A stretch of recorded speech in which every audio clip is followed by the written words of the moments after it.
समाज के अंदर हमने निकला था, हमको कुछ नहीं मिला। यानी अलावा पढ़ाई लिखाई के दौलत किसी काम की चीज़ नहीं है। जो इल्म पढ़ाई लिखाई का है वही हमारे मेहनत के काम है। जो तालीम के मैदान में जो असल काम होना चाहिए वो नहीं हो रहा। अपने अपने बच्चों के जाहिल ना छोड़े, कुछ न कुछ अपनी चिट्ठी चौपाती भर पढ़ाए लिखाएं। दोस्तों फ़िलहाल हम लोग सीधा सुल्तानपुर के अंतर्गत मौजूद हैं और ये इलाका जो है ये नट बस्ती का इलाका बोला जाता है और ये सरायमीर से बहुत ज़्यादा नहीं 10 किलोमीटर का फासला है। सरायमीर यानी वही सरायमीर जिसमें छोटी दुबई जिसको कहते हैं और जिस सरायमीर में महीने का करोड़ों का टर्नओवर होता है। 10 किलोमीटर सरायमीर अपनी चीज़ यहाँ तक नहीं पहुँचा पाता, वहाँ का करोड़ों यहाँ की एक खर नहीं पहुँचा पाता। ये 10 किलोमीटर से दूरी पे है और ये इलाका एक बार आप दिखा दीजिए जहाँ भी हम लोग मौजूद हैं। यहाँ ऐसा है कि यहाँ एजुकेशन के मामले में न कोई विधायक काम कर रहा है, न कोई भी सरकारी तो कोई कर्मचारी न काम ही नहीं कर रहा है, चाहे वो कोई हो। प्रमुख तो कईयों एक आध बार आ जाते होंगे, नहीं तो कभी नहीं।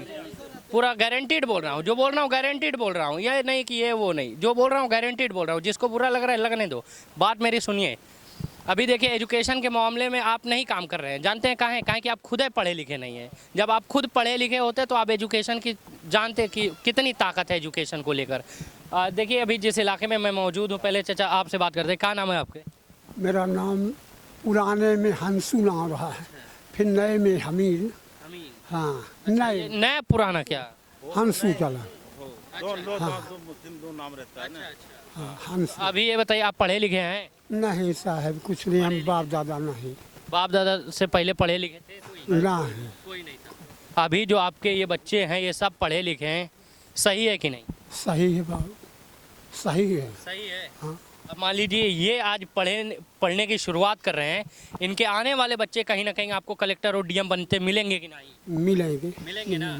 ये बात यहाँ से उड़ रही है, जो ये बात सही है कि नहीं? सही है। सही है। थोड़ा सा भाई आप भी आइए, थोड़ा सा आपसे लगातार बात करें। क्या नाम है आपका? मेरा नाम नदीम अहमद है। नदीम अहमद जी, कहाँ के रहने वाले हैं? सीधा सुल्तानपुर। मतलब इलाका यही आप? जी हमारा यही इलाका है। क्या एजुकेशन है? B pharma. अच्छा, मतलब ये कह लें कि आप यहाँ सबसे पढ़े लिखे हैं जी। इस इलाके से निकल कर आप, तो ऐसा कहें कि आप चूँकि और लोग तो पढ़े लिखे ज़्यादा नहीं है तो आप इतना कहाँ पढ़ लिए? मतलब ऐसे मेरा हॉबी था कुछ न कुछ करने के लिए, अपने गांव को भी कुछ करने के लिए मेरा हॉबी था। क्या फ़र्क लगा जो और भी लोग हैं जो नहीं पढ़ते हैं एजुकेशन को ऐसे ही मतलब तो गोबर समझ के घर से निकाल देते हैं कि नहीं फालतू चीज़ें हमको नहीं चाहिए। आप पढ़े लिखे हैं, इसी बस्ती से मैं चिल्ला के बोल रहा हूँ। देखिए सुन लीजिए सभी के सभी, एजुकेशन लेने के बाद आपको क्या फ़र्क पड़ा, शिक्षा लेने के बाद आपके जीवन पे क्या फ़र्क पड़ा है? बहुत फ़र्क मिला, मतलब हम कहीं भी जाते हैं तो इज्जत मिलता है। दूसरी चीज़, हम जो किसी का अंडर वर्क नहीं करना चाहते, हम सोच रहे कि लोग हमारे अंडर वर्क करें। बिल्कुल। देखिए जो लोग यहाँ आसपास खड़े होकर मुस्कुरा रहे हैं ना, वो भी थोड़ा सा सुन ले कि आप लोग पढ़े लिखे नहीं हैं, ये तो बहुत बड़ी बात नहीं है, लेकिन अपने बच्चों को एक बार ज़रूर पढ़ा दीजिए। वो 2.5 GB नेट आपका काम नहीं आएगा, लेकिन एक बार अपना बच्चा पढ़ा देंगे, वो कहीं अफसर बन जाएगा ना, तो आप ही लोग का घर परिवार खुश रहेगा, ना कि यहाँ रहने वाले लोगों का। और माँ बाप ही, यहाँ से ये भी बात बता दे रहा हूँ, माँ बाप ही अपना पेट काट के बच्चों को पढ़ाएंगे तो पढ़ेगा, नहीं तो पड़ोसी नहीं आएगा आपके बच्चों को पढ़ाने। दरअसल ये भी देख लीजिएगा। क्या नाम है बेटा आपका? नसीब। नसीब, कितना में पढ़ रहे हैं आप? अलिफ। अलीफ में पढ़ रहे हैं। कब से पढ़ाई कर रहे हैं? 2 साल। 2 साल हो गया है। अच्छा चलिए देख लेते हैं, क्या नाम है सर आपका? अब्दुल कुद्दूस। ये कुद्दूस साहब आ गया, ये थोड़ा सा बातचीत करें। आप भी यहीं के रहने वाले? जी, ग्राम सीधा सुल्तानपुर। अच्छा, आप पढ़े लिखे हैं? नहीं। आप इन बच्चों को पढ़ाने के लिए आगे आ रहे हैं, क्यों, जब आप खुद पढ़े लिखे नहीं? समाज के अंदर हमने निकला था, हमको कुछ नहीं मिला। यानी अलावा पढ़ाई लिखाई के दौलत किसी काम की चीज़ नहीं है। जो इल्म पढ़ाई लिखाई का है वही हमारे मेहनत के काम है। तो फिर ये क्या बात है, आपने बोला ज़बरदस्त बात है। तो ये बच्चे जो पढ़ लिख रहे हैं आज, इनका फ्यूचर तो आगे एकदम साफ दिख रहा है कि एकदम शानदार है। जो और लोग पढ़े लिखे नहीं हैं उनके बारे में क्या कहेंगे, चूँकि आप इसी बस्ती में रहते हैं, आप सभी लोगों को देख रहे हैं। हम तो सारे लोग से कहते हैं कि अपने अपने बच्चों के जाहिल ना छोड़े, कुछ न कुछ अपनी चिट्ठी चौपाती भर पढ़ाएं लिखाएं। आज मोबाइल का ज़माना है, गाड़ी घोड़ा का ज़माना है, इंजीनियर का ज़माना है, कोई भी काम में बच्चे लग जाएंगे। कोई बच्चा नाजायज ना घूमे। वो सुफियान साहब बिना पारा का उनका धन्यवाद करता हूँ। क्यों कर? हाँ, बस उन्होंने हमको ये लाइन पकड़ाया, उन्होंने मास्टर सुफियान साहब ने ये लाइन उन्हीं ने पकड़ाया। अच्छा। और उन्हीं ने समझाया, हमारे दिल दिमाग में बैठ गया। हम अपने बस्ती के लिए इस्लाम मदरसे पर भी 3-4 बार गए, वहाँ मुफ्ती साहब नहीं लिए, नाजिम साहब नहीं लिए, बच्चों का ना। आज ये बात रुकिए, थोड़ा सा मुझे ये बात बता दे चलिए, क्योंकि मैं इन्हीं लोगों का ज़्यादा ध्यान रखता हूँ, जो अपने आप को बड़ा मदरसा इदारा कहते हैं, क्योंकि मैं मुसलमान हूँ और मैं ये बात खुल के कह सकता हूँ कि इन्हीं चीज़ों में ज़्यादा भ्रष्टाचार मचा हुआ है। अधिकारी उतना नहीं करते हैं जितना ये खुद के अपने इदारे में, खुद के मदरसे में, खुद के CBSE पैटर्न स्कूल में कर लेते हैं। मैं ये देखिए, आप खुद गए थे? बिल्कुल, खुद मैं गया था, बच्चों को लेके गया था, और हमारे गांव नन्नू भाई भी वहाँ मौजूद थे। नन्नू भाई गर्म भी हो गए, तो जो साल भर के जकात निकला हुआ है धान वगैरह, वो चूहा चकड़ी खा रहे, आप लोग लाने लाल पीला हो गए। लेकिन उसी दिन हमने इस्लाम मदरसा के लिए कान पकड़ लिए। हमने वो बच्चों को ले जाकर निजामाबाद जो रोड पे मदरसा उसमें डाला। उसमें इतने मोहब्बत से खींचे बच्चों की कि हम क्या बताएं, हैं इतने मोहब्बत से खींचे। फिर जाकिर भाई ने, वो लड़का देखिए हमारे गांव ही के, वो सबसे ज़्यादा बिरादरी के अंदर हिंदू है या मुस्लिम हो, कोई भी हो, उनका एक कहना है कि फीस घट रहा है, कपड़ा घट रहा है, चप्पल घट रहा है, हम दे रहे हैं, लेकिन बच्चा कोई जाहिल ना रह जाए। हमारे रिजवान भाई हैं, इनका भी वही मिशन है। हैदर भाई हैं इतनी बेला, उनका भी यही मिशन है। हमारे रिजवान भाई तो जान तोड़ मेहनत कर रहे हैं। तो अभी बताइए, जब आप लोगों के पास इतने ऐसे लोग हैं जो आपको ये भी नहीं कह रहे कि आप कमा के बच्चों को पढ़ाइए, बिल्कुल बच्चे उनके हवाले कर दीजिए तो आपको बच्चे आगे पढ़ा के मिलाएंगे। तो आप लोग को क्या दिक्कत है घरों से निकालने में बच्चों को? अब हम अपने बिरादरी के पास जा रहे हैं, कह रहे हैं, कहते चले जा रहे हैं। अब अगर हमारे बिरादर ना तैयार हो तो भाई हमारे क्या कसूर है? पेटिया में बैठ के बेटा हुआ सोना हो जाए। हाँ, वही बात है कि पेटी में बैठ के बेटा सोना हो जाए, तो कहाँ से सोना होगा भाई? समाज के अंदर आदमी टहलेगा, समाज के अंदर हर समाज देखिए जागरूक हो गया है, सिर्फ हमारा समाज छोड़कर। अब जैसे मुइया खतीरपुर में हमारे बिरादरी के 2 लड़के हैं, हाफिज हुए, अल्हम्दुलिल्लाह हम भी खुशी मनाए। बिल्कुल जी, वहाँ भी देखिए 2 लड़का जो हाफिज हैं, वो अपने गांव का जान तोड़ कोशिश कर रहे हैं, लेकिन उनका बात सम्मान है। लेकिन हम चिल्लाते चले जा रहे हैं, अगर कोई मानने को तैयार तो क्या करेंगे? मेहनत करेंगे, भागेंगे नहीं बिरादरी के पीछे, इंशाल्लाह दीनी काम करता रहेंगे मरते दम तक। अच्छा, थोड़ा सा देख लेते हैं, रिजवान भाई से बात करते हैं। रिजवान भाई, क्या मामला है ये पूरे जो एजुकेशन को लेकर उठ रही है यहाँ से आवाज़, पूरा क्या है मसला? ये है कि ये हमारी कमी है, या हमारे इलाके के जो सम्मानित लोग हैं या जब बड़े बड़े लोग हैं उनकी कमी है, जो कभी इन बस्तियों को कभी करीब से नहीं देखा।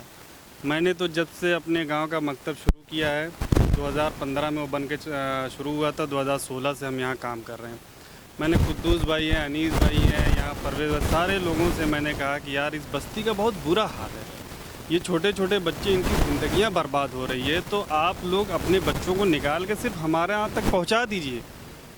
तालीम का काम करना हमारी जिम्मेदारी, जो बड़े हमारे नहीं कर रहे हैं, ठीक है वो नहीं कर रहे हैं, हम इनके करीब रहते हैं, ये हमारा इनके दिन रात एक साथ उठना है, बैठना है, एक साथ आना है, जाना है। तो मैं इनकी चीज़ों को देखा, समझा कि यार ये नन्हे नन्हे बच्चे जो हम यहाँ से लेके जा रहे हैं, आज उन बच्चों में कितना बदलाव है। अनीस भाई हमारे ये थे, पिछले कई साल से इनके बच्चे हमारे मकतब में पढ़े थे। इनकी 2-3 बच्चियों को मैंने ले जाके, ये पैसे की वजह से बच्ची का एडमिशन नहीं करा पा रहा। मैं खुद इनके घर गया रात के एक दिन, मैंने पूछा वो बच्ची कहाँ है? उन्होंने कहा कि गरीब है। मैंने कहा कि ऐसा कि ईद बाद आप मुझसे मिलिए, मैं उसका एडमिशन सही बात में करा दूँगा, पढ़ लेगी बच्ची, कहीं शादी हो जाएगी, उसकी नस्ल जो आगे आएगी, तो कम से कम वो अपने बच्चों को तो सलीके से पढ़ा ले। जो तालीम हम बच्चों को क्यों दे रहे हैं? हम अपना पेट काट रहे हैं इन्हीं बच्चों के लिए, कमा रहे हैं इन्हीं बच्चों के लिए। इसमें अगर ये लोग एजुकेशन सही स्तर से नहीं मिल रहे हैं, इसमें कहीं ना कहीं आपको लगता है कि वो लोग जिम्मेदार हैं जो अपने आप को इस एरिया का बहुत बड़ा अमीर आदमी मानते हैं या बहुत गठित आदमी मानते हैं, या मानते हैं कि हमारी दुआरिया पे 10 आदमी चाय पीवा खातिर आवत है? देखिए, हमारे दरवाजे पे सुबह शाम 10 आदमी बैठ के चाय पी लेना वो कोई बड़ी बात नहीं है, एक समाजी की हमारी जिम्मेदारी है। ठीक है, दरवाजे पे आएंगे तो कोई भी आएगा हम उसकी इज्जत करेंगे, लेकिन जो असल काम होना चाहिए, जो तालीम के मैदान में जो असल काम होना चाहिए, वो नहीं हो रहा। यहाँ तमाम बड़े बड़े इदारे, जैसे अभी कुद्दूस भाई ने कहा कि मैं अपने बच्चों को इस्लाह पे लेके गया, वहाँ एडमिशन नहीं लिया उन्होंने। अब क्या वजह रही, क्यों नहीं लिया उन्होंने, ये तो मैं नहीं बता सकता, लेकिन ये उनको यहाँ आके जो जहाँ असल काम करना चाहिए, ये सीधा बस्ती है, मोहनपुर बस्ती है, दौलतपुर बस्ती है, इन बस्तियों में उनको आके यहाँ काम करना चाहिए, बाकायदा आना चाहिए। ये हमारी जिम्मेदारी कि हम इनको समझाएं, क्योंकि ये तालीम से बहुत दूर हो चुके हैं, इनके अंदर कोई तालीम की अहमियत कुछ भी नहीं है। ये अपना रोजी रोटी कमाते, खाते हैं, मांगते हैं, करते हैं, लेकिन अब आप सोच लीजिए कि कितना बदलाव यहाँ है। मैं इन छोटे छोटे बच्चों, ये मुकद्दर हमारे यहाँ जाता है मदरसे में पढ़ने, इन बच्चों में जो और बस्ती के बच्चे हैं उनमें आप देख लीजिए कि कितना फ़र्क है, रहन सहन, बातचीत, हर चीज़ में। मैं तो ये चाहता हूँ कि ये बच्चे पहले मकतबी तालीम हासिल करें, दीन से जुड़े, कुरान हदीस के बारे में जाने, उसके बाद दुनिया बहुत बड़ी है तालीम के मैदान में, आदमी कहीं भी जा सकता है। मैं तो यहाँ तक देखा हूँ कि जिनके पास पैसा नहीं है उन लोगों ने लोगों से मदद ले के अपने बच्चों को कहाँ से कहाँ तक पहुँचा दिया, और बहुत ऐसे लोग आपको मिल जाएंगे। लेकिन कुछ चंद लोगों ने इस चीज़ कमी जानते हैं, इसमें कमी माँ बाप की होती है, जिनके सीने में आग ही नहीं होती है बेटों को पढ़ाने के लिए। बेटा सुबह जाएगा, वो हड्डी उड्डी चुन के या प्लास्टिक बोतल चुन के लाएगा, 20 रुपये थमा देगा, सोचेंगे हमारा बेटा हुआ एकदम काम का है। अगले दिन मतलब 18 का हुआ नहीं, ब्याह कर देंगे, फिर बेटा और बहू दोनों लोग वही काम के लिए निकलेंगे। अगर यही बेटा अगर पढ़ लिख लेगा, उसको पढ़ी लिखी बीवी मिलेगी, आने वाली नस्ल पढ़ी लिखी होगी, आने वाले यही विधानसभा निजामाबाद के अंतर्गत तहसील निजामाबाद के क्या पता वीडियो या तहसीलदार या कलेक्टर बैठे हों आपके जिले के। बदलाव होते हैं। तालीम एक ऐसी चीज़ है जो इंसान को भीड़ से अलग करती है। पैसा आज है कल नहीं, पैसा हाथ की मैल है, लेकिन तालीम एक ऐसी चीज़ है जो इंसान को हमेशा वो निखारने की कोशिश करती है, भीड़ से अलग करने की कोशिश करती है। इसी बस्ती में कम से कम 2-4-500 लोग हैं, लेकिन सिर्फ एक लड़का इस बस्ती से बी.फार्मा करके निकला जो इस भीड़ से अलग है। क्यों? उसकी अपनी मेहनत थी, उसके वालिदैन की अपनी मेहनत थी, उन्होंने अपनी मेहनत, अपनी जिद्दोजहद, अपनी कोशिश से अपने को इस भीड़ से अलग किया। तो कहीं ना कहीं हमें इससे अलग होने के लिए तालीम का रास्ता अपनाना होगा। तो मैं इन लोगों से बारहा कहता हूं कि आप अपने बच्चों को हमारे मकतब में लाइए। अच्छा रिजवान भाई, इसमें आपका क्या फायदा हो सकता है? इनको पढ़ाने के पीछे कोई ना कोई फायदे के लिए तो दुनिया चल रही है। नहीं, मेरा देखिए कोई फायदा जाती नहीं है। यहाँ आप इनसे बात कर लीजिए कि मैंने कभी इनसे पैसे की बात नहीं की। मेरे 2-3 लोग हैं, 2-3 साथी हैं, हम लोग मिल के, किसी से पर्सनली कोई नहीं, कि सिर्फ ये मकसद है कि इन बस्तियों को 10-5 साल के अंदर भीड़ से अलग करना है। जैसे हमारे बच्चे पढ़ने जाते हैं और हमारे गांव के अगल बगल के बच्चे सारे पढ़ने जाते हैं, मैं चाहता हूं कि ये भी बच्चे हमारे आके पढ़ें, एक अच्छी तालीम हासिल कर लें। ज़िंदगी का किसी का कोई भरोसा नहीं, लेकिन जैसे सुफियान साहब के बारे में उन्होंने कहा, तो सुफियान साहब का ये एहसान है कि उन्होंने उस बच्चे को इस भीड़ से अलग किया। तो मैं ये चाहता हूँ कि ये बच्चे हमारे यहाँ से पढ़ के इस गांव से निकले, ज़िले में जाएं, ज़िले से प्रदेश में जाएं, कहीं भी जाएं, लेकिन तालीम हासिल होनी चाहिए। लेकिन बड़े बड़े इदारों ने या बड़े बड़े स्कूलों ने इस पर कभी काम नहीं किया। भाई जाहिर सी बात है, प्यासा कुएं के पास जाता है। हम ये चाहते हैं कि हम इनके बीच आएँ, हमें समझाने की ज़रूरत है, हमें बताने की ज़रूरत है कि यार तालीम की अहमियत है। तालीम नहीं रहेगी यार, जैसे तुम्हारे आबाओ अजदाद ने भेड़ बकरियों की तरह जो है दुनिया से चले गए हैं, कोई पहचान नहीं थी, कोई उनके अंदर कोई सलाहियत नहीं थी, कोई शऊर नहीं था, तो उसी तरह से तुम भी चले जाओ। लेकिन अपने बच्चों के लिए मेहनत करो। यही कुद्दूस भाई थे, मैंने इनसे कहा कि आपके इतने बच्चे हैं, आप माशाल्लाह महीने में कम से कम 10-5 हज़ार रुपये कमाते हैं, सिर्फ 100-200 रुपये अपने बच्चों पे खर्च कर दीजिए, आपके बच्चा इंशाल्लाह पढ़ लेगा। एक सेकंड कुद्दूस साहब, आप यही 100-200 रुपया इंटरनेट पे खर्चा करते हैं? नहीं, नेट पे यही करते हैं ना। अब वही 200 रुपये आपको एजुकेशन देने पे भारी पड़ता है? नहीं, एकदम। और लोगों को कहाँ भारी पड़ता है? तो और लोगों को जैसे हमारा आपका कहना में उनको समझाना बुझाना, अगर नहीं समझ रहे हैं तो भाई अब नहीं आप कुछ कर सकते, न मैं ही कुछ कर सकता। अगर कोई अपना बच्चा ना दे, आया वो हाथ उठा दे कि नहीं मेरे पास कोई खर्च नहीं है, मैं नहीं दे पाऊँगा, छोड़ दे बच्चा, हम इंशाल्लाह पढ़ाएंगे। और जो लोग मतलब यहाँ के लोग तो 5,000 रुपये, देखिए कुद्दूस भाई 5,000 रुपये अगर महीना कमाते हैं, 100-200 दे रहे हैं।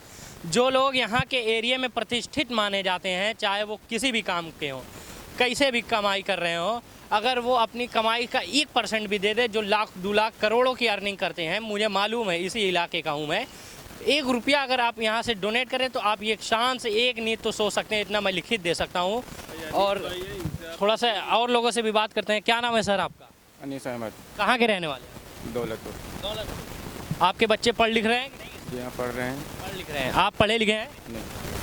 फिर कैसे बच्चे, आप पढ़े लिखे नहीं, बच्चों को पढ़ा खुशी मिल रही है? हाँ, बच्चों को पढ़ा खुशी मिली, हमारे रिजवान भाई की मेहरबानी है, सुकून मिल रहा है? सुकून मिल रहा है। आने वाली नस्ल कैसी होगी? ये अब बच्चे पढ़ लिख लेंगे तो आने वाली नस्ल बेहतर होगी। बेहतर होगी ना, ये तो मालूम है ना। आपके दादा परदादा नहीं पढ़ाया आपको, क्यों पढ़े नहीं? आप इतना तो चलिए बहुत बेहतर है कि आप खुद पढ़े लिखे नहीं, लेकिन एजुकेशन की, शिक्षा की, तालीम की पावर जानते हैं, आप ताकत जानते हैं कि क्या कर सकता है। इंग्लिश में एक थॉट है, education is the most powerful weapon which we can change the world. समझ रहे ज़्यादा, शिक्षा ये ऐसी चीज़ है जिसको हम पूरी दुनिया को बदलने के लिए कर सकते हैं। ये बहुत ही बेहतरीन चीज़ है। और थोड़ा सा एक बार इलाका दिखाइए, ये इलाके से मैं थोड़ा सा एक बार दिखाता चलूँ। आप लोग भी आइए, बच्चे आगे आइए। दोस्तों कहते हैं कि एक बच्चा जब पढ़ता है तो वो सिर्फ अपने या अपने परिवार के लोगों के लिए पढ़ता है, लेकिन एक बिटिया जब पढ़ती है, एक बेटी जब पढ़ती है तो अपने पूरे मोहल्ले के लिए, लोगों के लिए रोशन है। क्या नाम है बेटा? नाजरीन। नाजरीन, कितना में पढ़ती हैं? 3 में। 3 में। कितना टाइम हो गया आपको पढ़ाई करते हुए? 2 साल। देखिए, हमने टाइम का इंग्लिश भी बोला तो ही ये समझिए। यहाँ काफ़ी ऐसे लोग हैं जो हमारे एक एक वर्ड को इंग्लिश में जो हमने वो एक आध निकल जाता है, वो समझने में मुश्किल है कि ये क्या बोल रहे हैं। ये इलाका है, मैं लिखित दे रहा हूँ। यहाँ की साइकोलॉजी ही ऐसी है। नाज़रीन, आप 2 साल से पढ़ाई कर रहे हैं, क्या अभी तक आपको बिना पढ़े अच्छा लग रहा था कि पढ़ाई करके? पढ़ाने करने के अच्छा लगा। पढ़ाई करके अब अच्छा लग रहा है। अब आगे पढ़ाई जारी रखेंगे कि यहीं से पढ़ाई छोड़ देंगे? जारी रखेंगे। मतलब ऐसी पढ़ाई करते रहे। बड़ी होके क्या बनना है आपको? कुछ भी बन सकते हैं। कुछ भी बन सकते हैं। पढ़ाई तो है ही है, नहीं तो कम से कम एक तो इंसान तो ही है अच्छे से। चलिए, बहुत बेहतर। चलिए, क्या नाम है बाबू आपका? मोहम्मद मुकद्दर। मुकद्दर, कितने में पढ़ते हैं? 1 में। 1 में पढ़ते हैं। मुकद्दर, ये बताइए, आपके कुछ दोस्त ऐसे होंगे जो इधर इसी इलाके से जो पढ़ते उड़ते नहीं होंगे? जी, बहुत से लोग नहीं पढ़ते नहीं हैं। उनके और आप में क्या फ़र्क लग रहा है? बहुत फर्क है। बहुत फ़र्क है। जी, वो गाली वाली दे रहे हैं, अबे तबे बात कर रहे हैं, लेकिन आप नहीं। बहुत गाली दे रहे हैं, बहुत बात कर रहे हैं हमसे। वो सब पढ़ते हैं तो इंशाल्लाह वो सब बन जाते हैं। हमारे देखिए देखा वो सब नहीं कर रहे तो मैं क्या करूँ? हाँ, आप पढ़िए, आप कलेक्टर बनिए। देखिए, आपके एरिया कैसे नहीं पढ़ेंगे, आपके ही ऊपर है ना ये सब मामला। आप पढ़ के आगे बनिए, कुछ दिखाइए, फिर यही आपके चाची चाचा का लड़का अगर नहीं आपके पीछे देख के वही मतलब निकल के घर से पढ़ने के लिए आया तो कहिए आप। जी, बहुत कोशिश तो करेंगे ना आगे? जी, पढ़ाई जारी रखेंगे, छोड़ देंगे? नहीं, जारी रखेंगे। जारी रखेंगे। जी, चलिए, हमारी बहुत बधाई आपके साथ है। और दोस्तों, लास्ट में मैं बस इतना ही बताता हूँ, थोड़ा सा बताता नहीं, खुल के बोलना चाहूँगा कि यहाँ जो प्रतिष्ठित इदारे हैं, जो मदरसे हैं, चाहे बैतुल उलूम हुआ, फैज़ुल उलूम हुआ, इस्लाह हुआ, आपके तो लाखों चंदे आते हैं ना साहब, फिर भी आप गरीब, मतलब एकदम गरीब कि आप 2-4 बच्चों को फ्री में पढ़ा, मतलब फ्री क्या, आपका अधिकार है। मैं तो इतना लिखित दे सकता हूँ कि अगर आप इस वक्त में भी एजुकेशन को लेकर फीस देखते हैं तो मैं आपके ऊपर सीरियस एक्शन ले सकता हूँ, क्योंकि ये जो दौर है ना, ये श्रीमान योगी आदित्यनाथ का दौर है। यहाँ एजुकेशन को मेन दिया जाता है। अभी उनकी नई नई गाइडलाइन है, बयान भी है एजुकेशन को लेकर, जो इदारा फ़ीस को लेकर बहुत ज़्यादा टाइट होते हैं, जो इदारे फ़ीस को ही डिपेंड करते हैं। इसमें आप थोड़ा सा संभलिए। ये वक्त नहीं रहा कि आप फ़ीस कह कर कि नहीं फ़ीस अब नहीं लेंगे तो एडमिशन नहीं होगा। ये वो वक्त नहीं है। ये वक्त है योगी आदित्यनाथ जी जैसे लोगों का, जो एजुकेशन को महत्व देते हैं। तो आप ज़रा सा संभलिए। और हाँ, आपको ये भी बताता चलूँ कि आप अगर ऐसे काम नहीं करेंगे तो मुझे 2 मिनट नहीं लगेगा आपके ख़िलाफ़ रिपोर्ट बनाने में, ऐसे लोगों को ढूंढने में और ठीक बातें आपको देने में। चूँकि आपका इदारा नहीं है वो इदारा आपका है ही नहीं, ना बैतुल उलूम ना आपका फैज़ुल उलूम, वो इलाकाई इदारा है जिसमें और लोग पढ़ते हैं। वो एजुकेशन का इदारा है, आवाम की चीज़ है वो। आप एक आदमी खड़ा होकर नहीं, चाहे वो मैनेजर खुद क्यों हुआ, वो खड़ा होकर नहीं कह सकते कि नहीं ये हमारा है साहब, ये हमारी चीज़ है, या हमारे दादा ने बनवाया था। नहीं सर, दादा ने बनवाया था लेकिन सोच आप वाली नहीं थी। जी रिजवान भाई, ये कहना चाहूँगा कि जैसे 2017 से मैं हर साल मेरे पास एक डेटा है कि इस बस्ती से कितने लड़के गए। तो 2017 में मेरे यहाँ लगभग 12-13 बच्चे गए थे, और उसके बाद 2018-19 में लगभग 19 से 20 बच्चे थे। फिर उसके बाद कोरोना आ गया था, तो कोरोना में स्कूल वगैरह बंद हो गए थे। 2021 से 22 अब तक मेरे पास 15-16 बच्चे ऐसे हैं कि जो हम लोग उन बच्चों को पूरा सहयोग करते हैं हर तरह से। तो मुझे चाहे वो 10 बच्चे हों या 20 बच्चे हों या 50 बच्चे, मुझे किसी का सहयोग करने में मैंने कभी पीछे नहीं हटा। मैं सिर्फ इन लोगों से यही कहना चाह रहा हूँ, ज़्यादा से ज़्यादा। अच्छा, एक सबसे बड़ी जो बेसिक चीज़ है, जो ये पढ़ने नहीं जा पा रहे, सबसे बड़ा मसला है कि जो बच्चे गरीब है, ट्रांसपोर्ट का मसला है। तो जाहिर सी बात है, ट्रांसपोर्ट प्लस फ़ीस मिला के 1000 रुपये तकरीबन फ़ीस आ जा रही है एक बच्चे पे। तो हमारे पास, इनके पास 4 बच्चे हैं, 5 बच्चे हैं, तो इनके पास वो कैपेसिटी नहीं है। तो मेरा असल जो मकसद है कि कम पैसे में अच्छी तालीम देना। भाई 200 रुपये हमारे यहाँ फ़ीस है, तो 200 रुपये में अगर हमने 3 बच्चे 4 बच्चे को हमने किया तो 1000 में सारे बच्चे पढ़ लिए। तो ट्रांसपोर्ट की भी हम व्यवस्था कर रहे हैं कि ताकि ये बच्चे आसानी से यहाँ से जा सकें।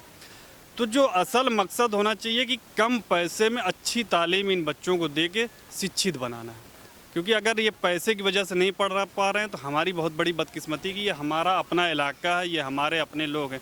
तमाम लोग काम करते हैं, लेकिन जिस स्तर पे काम, एक काम होता है सोशल मीडिया पे, एक काम होता है कि सिर्फ ठीक है हाँ हम तो वहाँ काम करें, नहीं, ज़मीनी हकीकत पे क्या काम हो रहा है उस पर बात करने की ज़रूरत है। आपको घर घर जाने की ज़रूरत है, गांव गांव जाने की ज़रूरत है। हम अच्छी गाड़ी में चलते हैं, हम अच्छे कपड़े पहनते हैं, हम अच्छे से अच्छा खाना खाते हैं, लेकिन जहां हमें काम करना चाहिए, जिस मैदान में काम करना चाहिए, उस मैदान पे हम काम नहीं कर रहे हैं। असल मकसद तालीम पे है, इन बच्चों को है कि इनको अच्छी से अच्छी तालीम। हमारे अल्हम्दुलिल्लाह इस पूरे इलाके की मैं बात कर रहा हूँ कि उतना अच्छा मकतब CBSE पैटर्न से आपको कहीं नहीं मिलेगा। मैं ही नहीं, ये पढ़े लिखे हैं ना, आप इनसे बात करिएगा कि मेरे यहाँ के निसाब किस तरीके का है, ये बताएंगे कि हाँ किस तरीके का निज़ाम है, किस तरीके का निसाब है, किस तरीके की पढ़ाई होती है, क्या वहाँ पंचुअलिटी है, क्या ड्रेस है, क्या सिस्टम है, ये लोग बताएंगे। मुझसे आप ना पूछिए, इनसे पूछिए कि उन बच्चों के फ्यूचर के बारे में इनसे कैसे बात करता हूँ। रिजवान भाई बहुत शुक्रिया। दोस्तों थोड़ा सा क्या नाम है आपका? लाल मोहम्मद। लाल मोहम्मद, पढ़े लिखे हैं आप? नहीं। इधर आपके कुछ लोग हैं जो पढ़ाई कर रहे हैं, आपको अच्छा लग रहा है कि तकलीफ हो रही है? नहीं, अच्छा लग रहा। अच्छा लग रहा है, सोच रहे हैं कहीं काश हम भी पढ़ लिए होते? जरूर। अभी क्या करते हैं आप? अभी तो कुछ नहीं कर रहे हैं। आगे क्या करेंगे?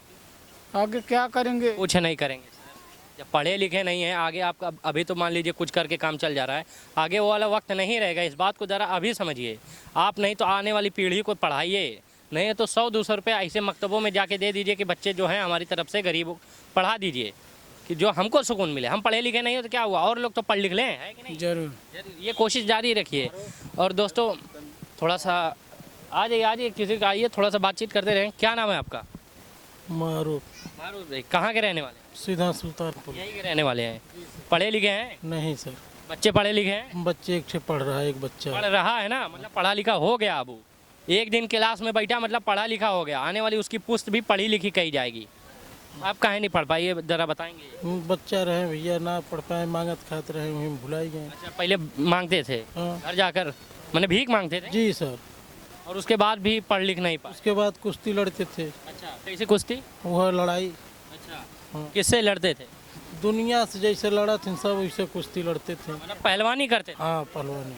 अच्छा, तो फिर भीख काहे मांगते थे? पहलवान के रहे तब ने। अच्छा, आप पहलवान भी? जी सर। अपनी पहलवानी अभी भी जारी रखिए। पहलवानी करके जो पैसा है बच्चों में लगाइए सर। है ही नहीं जगह सर, कुश्ती वाला जगह ख़त्म कर दिए सब।